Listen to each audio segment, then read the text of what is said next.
Grand Theft Auto. One of the most iconic games of all time, a huge part of our childhood. So that's why today we're gonna dive deep down into the entire history of GTA to understand what made the game so successful and why is it everyone's favorite.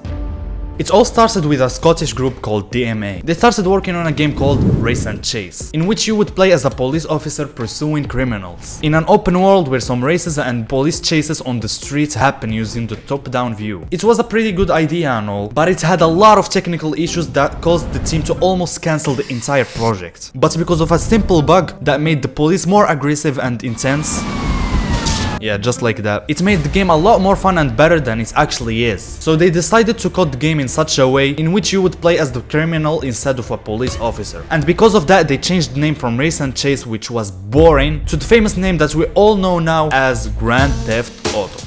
Both the games, the original Grand Theft Auto and the extension pack, received mixed reviews. The game still managed to sell over 3 million copies in total, which is actually a huge win in my opinion. Also, the game received a lot of controversies, and the House of the Lords were considering banning selling the game in the United Kingdom. But fortunately, that never happened, and this only gave a free promotion to the game, so that was a huge win.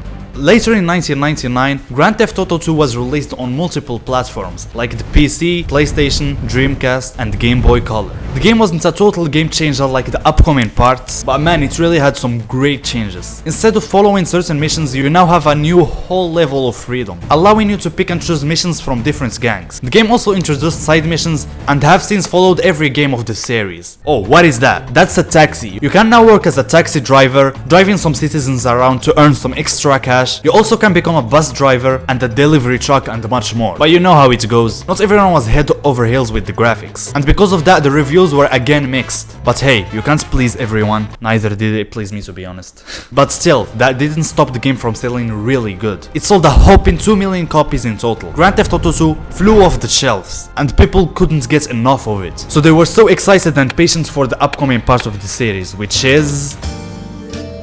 Then there it was, 2001. GTA 3 was released on PC, PS2 and the Xbox. Then boom, the open world game went from 2D to now 3D. This simple shift in perspective changed the game enjoyment entirely. The graphics and the story were amazing, but unfortunately, the protagonist Cloud had a little personality or backstory. And one of the reasons to that is his ability to not talk. Might be some work for you.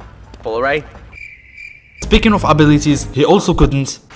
Yeah. The game now had cheat codes. You now can fly cars, spawn tanks, get all the weapons and much more. As always, Grand Theft Auto 3 generated a lot of controversies, like GameSpy awarded the game by the most offensive game of the year. I wonder why. GTA 3 was a massive success. On Metacritic, the game scored a big 97%, and that made it one of the most highest scoring games of all time to this day. So all of that made the game sell like crazy. Grand Theft Auto 3 sold a whopping total of 14.5 million copies, which is crazy compared to how many copies were sold in the previous games.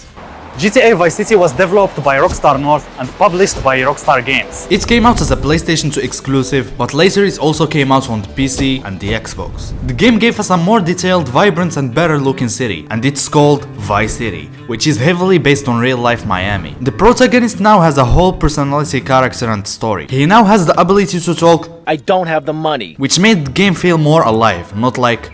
You can now also ride bikes. How cool is that? Buy properties and businesses, which helped you make more money just like in real life. And it made the game feel more alive than ever. The police in the game were so aggressive, like seriously, you'll just be sitting there until...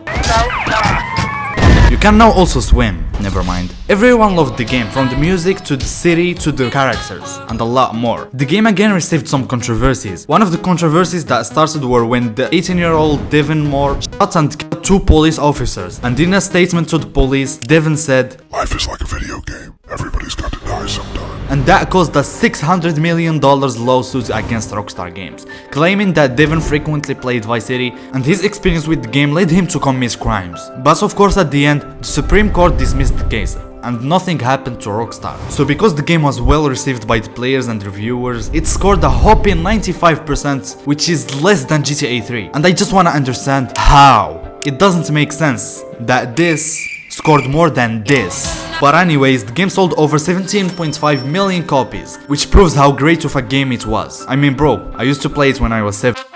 2004, one of the best games ever made, if not the best, has been released, which is GTA San Andreas. Oh shit. Here we go again. The game was released as a PS2 exclusive and 1 year later became available on the Xbox and PC. It went from Miami to now having 3 big cities, which are Los Santos, San Fierro and Las Venturas, and each of them represents a real life city. Since the game was a lot bigger and had a lot of space, Rockstar added a lot of vehicles, including boats, aircrafts, trucks, Hey, this thing go any fast? tanks, motorcycles and bicycles. San Andreas had 212 different vehicles, compared to GTA 3 which only had 60. That's a huge difference. CG can now swim, not like... And you also had the ability to climb walls, fight gangs and modify cars. You can now hit the gym. Your shape actually impacted the smoothness of the gameplay. Of course, the game became a fan's favorite, and still is till this day. It received a review of 95% on Metacritic. The game received a lot of awards, including Game of the Year by IGN, and this became the most sold PlayStation 2 game of all time, with a whopping 21.5 million copies in total sold. See you around, officer. Later in 2004, beside the main GTA series, a side game was released which is Grand Theft Auto Advance. It was released for the Game Boy Advance, but due to the Game Boy hardware limitations, the game wasn't the best it could be. It brought back the 2D top-down view and didn't have animated cutscenes. Plus, it had bad, like really bad graphics. Overall, the game wasn't that liked by the players compared to the other GTA games, aka it sucked. In total, it sold 240,000 copies and became the worst selling GTA game of all time, which explains why I did not know about the game before this video. 2005. Liberty City Stories was released as a PlayStation Portable exclusive, but 1 year later it also became available on the PS2. Liberty City Stories was the first 3D GTA game that was ever released on a handheld console. And the city that you play in is Liberty City, same as GTA 3, but it's set in 1998, 3 years before the GTA 3 timeline. The PSP version of the game also had multiplayer mode. Yes, you can join with 5 of your friends and play in several game modes. The game was well received and liked by the audience and sold over 11 million copies in total, which is a huge win for a PSP exclusive.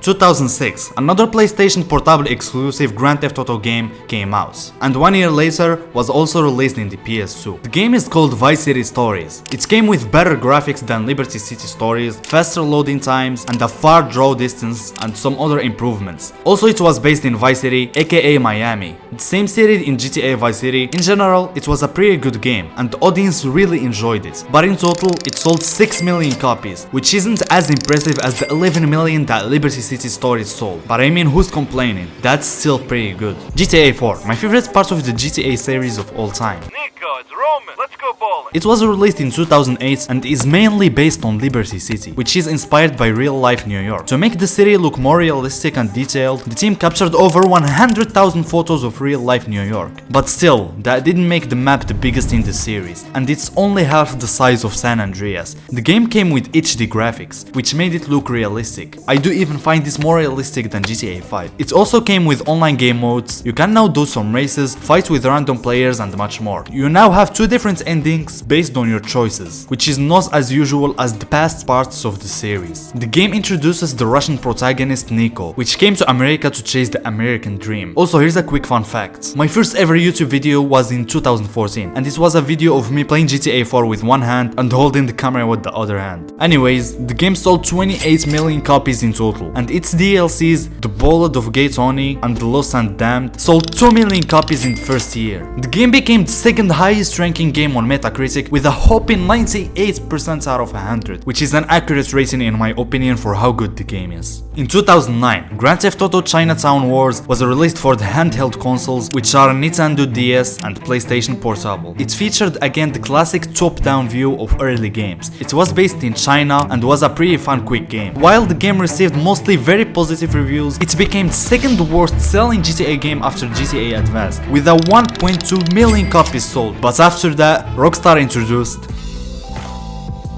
Grand Theft Auto 5 has been released on PS3 and Xbox 360 in 2013, a year later on PS4 and in 2015 on the PC. The game takes place in a fictionalized version of Los Angeles, which is called Los Santos. Instead of one protagonist as always in the previous games, now we have 3 different protagonists, and their names are Michael, a miserable rich married 45-year-old dad, They got me right here, and I'm stuck talking to you because no one else gives a shit. Franklin, a 24-year-old street hustler that wants to get some money in any way it takes, Maybe you got rid of that old yee. and Trevor, who's known as the unstable crazy guy.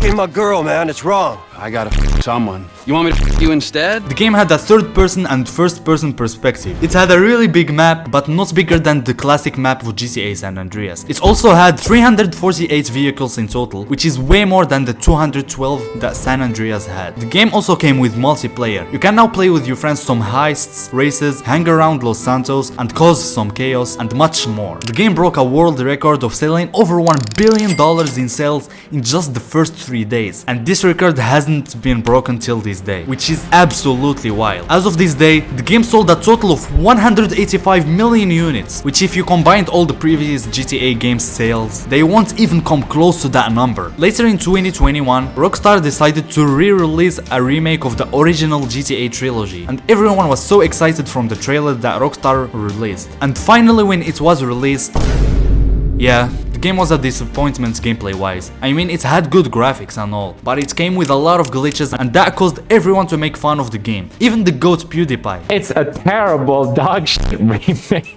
And it's becoming very quickly one of the lowest rated games on Metacritic. Why are all big game companies going to But still, Rockstar still has a chance to redeem itself in the next part of the Grand Theft Auto series. And you also should subscribe to help us achieve 100,000 subscribers before the end of the year. This video took a lot of time to make, so please subscribe.